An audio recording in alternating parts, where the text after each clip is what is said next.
امام ربانی مجدد ثانی رحمۃ اللہ نے اپنے مکتوبات میں عجیب بات لکھی ہے. فرماتے ہیں اس امت میں بڑے بڑے گناہگار گزرے ہیں، یعنی انسانیت میں بڑے بڑے گناہگار گزرے ہیں.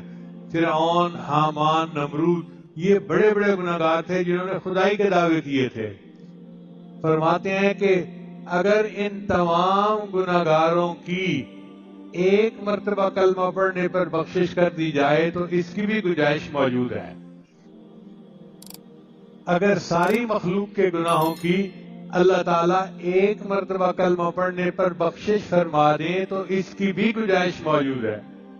اب آپ اندازہ کیجئے یہ کلمہ کتنا عظیم الشان ہے کہ ایک مرتبہ پڑھنے پر اتنے بڑے بڑے گناہگاروں کی بھی بخشش ہو سکتی ہے.